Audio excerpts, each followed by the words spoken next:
What's going on, y'all? We are here once again with Catechism Tuesdays. We are in week 10. Week 10. Week 10. Wow. This is crazy. We are getting right through this thing, but that's what we're here to do. So let me just jump right into this. I'm John, and this is... I'm Ramon. All right. Question 10. What does God require in the fourth and fifth commandments? Pastor, you want to go ahead and answer that for us? Yes, here's the answer. Fourth, that on the Sabbath day we spend time in public and private worship of God, rest from routine employment, serve the Lord and others, and so anticipate the eternal Sabbath. Fifth, that we love and honor our father and our mother, submitting to their godly discipline and direction.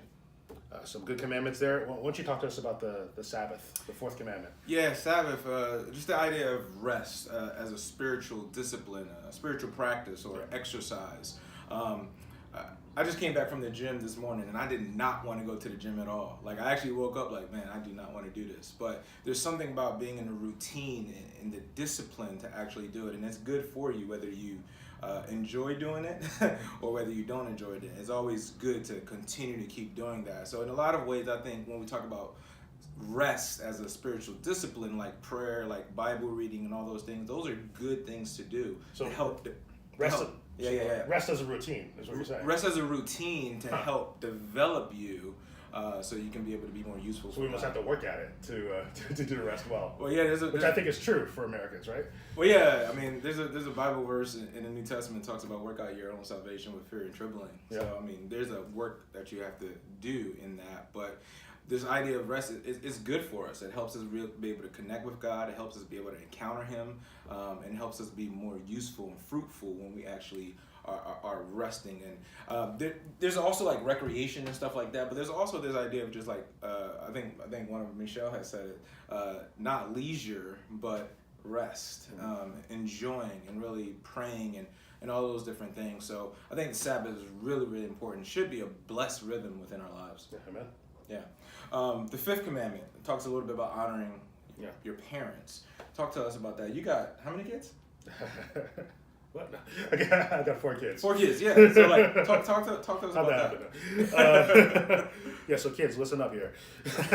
Well, looking at this commandment, I think of it in 2 different ways. There's something that's obviously being said there to children, so that children are to honor and respect their parents. And by that means not just young children, but even we as adult children, that there's an honor and respect we should always give to the parents over us. And in doing that, what we're doing is also, well, we're reflecting the honor and respect we ultimately give to the ultimate parent, to God the Father, that what we do in our relationships with our parents helps model the relationship we should have with God the Father. So there's importance there to this at this sort of horizontal level between kids and their parents.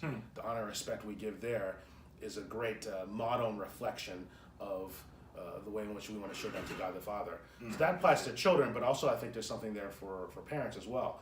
The implication of that fifth commandment is that as parents, we are to be godly authorities over our children. Not just particularly for young children, but we should reflect something important, some type of wise leadership over our kids, no matter what age they are. So there is a sense that we shouldn't be passive as parents, that we are to be. We have some responsibility there as authorities in our lives. But let's be clear, we should also be the kind of parents that are worthy of the honor and respect that our kids are giving to us. So the kind of authority we're supposed to be is not an overbearing authority, not a cruel authority, not a selfish authority, basically just making us feel good about ourselves. Right? There's ways in which we can do that as parents, where it's not really about the children, it's about us. What we're doing is being authorities in the way that God is an authority over our lives. And so that means we're always for the good of our children. That's good. Always asking, what can we do in the responsibility that we have over them, we're always doing it extended towards grace and love, towards the building up of our children so that they can know and follow the Lord and raise children themselves. So again, the authority that we have over them is a reflection of the authority that God has over the authority of that God has in general over all of life. Sure. That's good, man. That's good advice, bro. I mean, I'm a person, I don't have any kids yet, so I'm definitely going to take that advice. Appreciate that. Bookmark that. Yes, absolutely. Well, there you have it, folks. We are out. Catechism Tuesdays, week 10. Love God, love people. We out.